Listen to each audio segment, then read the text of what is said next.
Tout de suite notre invité, c'est vous, Abdellatif Mazouz. Vous êtes président du conseil régional de Casablanca-Stade. Merci de prendre quelques instants sur France 24. On entend à l'instant ces supporters très confiants, chacun derrière leur équipe. Preuve aussi de cette ferveur et de cette belle atmosphère qui règne dans le Maroc, alors que cette compétition justement touche à sa fin. Tous les observateurs s'accordent à dire que l'événement est un réel succès pour le royaume. On imagine que vous vous en félicitez. Tout à fait. Tout d'abord, merci pour votre invitation. À l'instar de tous les Marocains, nous sommes vraiment très satisfaits des conditions de déroulement de cette compétition. On n'est pas les seuls à le dire, les médias le disent, les chiffres en témoignent. C'est des records absolus, tout indicateur confondu, en termes d'infrastructures utilisées, en termes de spectateurs directs, physiques. On compte dépasser les 1 300 000 spectateurs physiques. Et en termes de téléspectateurs à travers le monde, je pense qu'on dépassera facilement les 5 fois le nombre des spectateurs de la dernière édition. Il y a aussi quelques frustrations que certains ont exprimées, Abdellatif Mazouz, notamment autour du prix des billets inaccessibles pour nombre de Marocains et de supporters africains. Ça, c'est un vrai sujet qu'il faut revoir, notamment avant le mondial de 2030. Écoutez, la définition de la politique commerciale, je vais dire, de l'événement est faite par la CAF. Et les prix sont des prix très raisonnables à l'origine.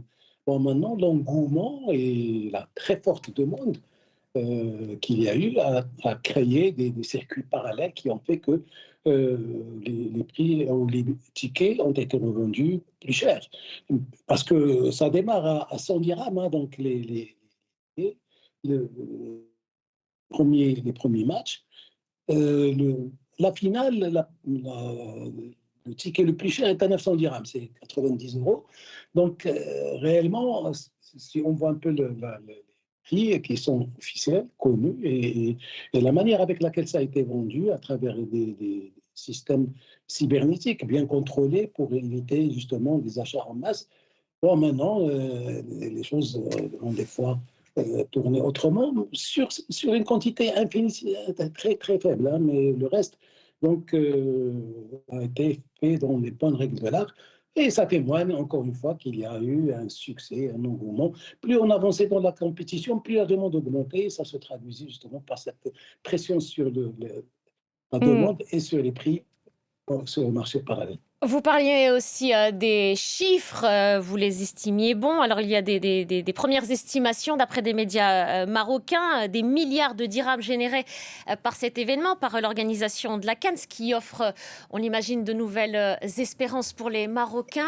On revient à ce qui s'est passé l'automne dernier, lorsqu'il y a eu ce mouvement de contestation, ce vent de colère qui soufflait sur le Maroc. Beaucoup de Marocains, on les a entendus, ne comprenaient pas comment est-ce qu'on pouvait bâtir aussi vite des stades ultra modernes et en même temps ne pas assurer des services publics comme des hôpitaux ou des écoles dignes. Ça, c'est quelque chose que vous comprenez?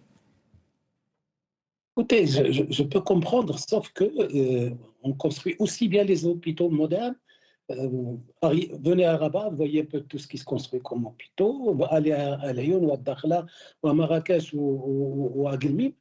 Il y a des centres hospitaliers régionaux qui se mettent en place. Donc, avant la fin de cette année, vous aurez pratiquement un CHU dans toutes les régions, chacune des 12 régions, et en plus de toutes les infrastructures parallèles qui se mettent en place.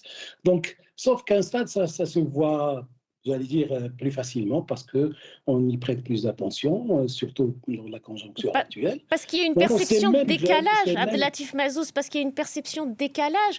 Cette colère, elle n'est pas arrivée de nulle part. Au Maroc, quand on entendait cette jeunesse notamment dire on demande ce qui est le plus basique, hôpitaux publics dignes, écoles publiques dignes. Je ne suis pas dans le nihilisme. Ça, c'est des choses qui existent, mais qui se mettent en place. Regardez les programmes du ministère de la Santé, vous voyez, c'est des milliards qui se mettent en place.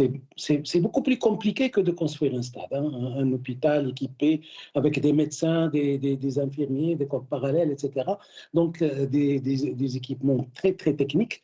Donc, un stade, on a surtout remis à niveau la plupart des stades, sauf le stade de Rabat qui a été entièrement reconstruit. Mais tout le reste, donc, ça a été remis à niveau. Le plus dur est à venir, c'est pour la Coupe du Monde 2030, Inch'Allah, où il va y avoir d'autres infrastructures nouvelles avec de nouveaux investissements. Donc, Et des promesses avaient été faites. Vous savez où nous en sommes? Des promesses avaient été faites justement autour de ces revendications sociales. Où est-ce qu'on en est? Je ne vais pas vous donner des détails aujourd'hui, mais tout ce que je peux vous dire, c'est qu'il y a eu des réactions à tous les niveaux, y compris au plus haut niveau de l'État. Donc, des réponses institutionnelles, des réponses factuelles en termes d'investissement dans ces domaines, et également des réponses en termes d'implication des jeunes. Donc, toutes les actions politiques et publiques. Et permettez-moi de vous dire que c'est ces mêmes jeunes qui remplissent les stades aujourd'hui. C'est plein de jeunes, des stades qui sont les preuves de la grande mixité que connaît la société marocaine. Jeunes, moins jeunes, femmes, hommes, etc. Donc, surtout les fan zones, parce que les prix ne sont pas forcément accessibles. Je reviens au sport justement à la finale de ce soir en quelques secondes. Allez, votre pronostic pour tout à l'heure, pour se quitter là-dessus. Le pronostic pour tout à l'heure, c'est que le Maroc va gagner sa coupe. Voilà. Vous êtes confiant. En tout cas, on vous laisse quitter Casa pour Rabat. Merci. On a tout fait, on a investi, on a formé. Et n'oubliez pas que le Maroc construit une stratégie depuis longtemps, une véritable académie de foot. Oui, donc il y a une exigence du résultat. Merci beaucoup. Voilà, donc, merci. Et on vous laisse filer à Rabat, justement. Merci d'avoir pris le temps de répondre à nos questions.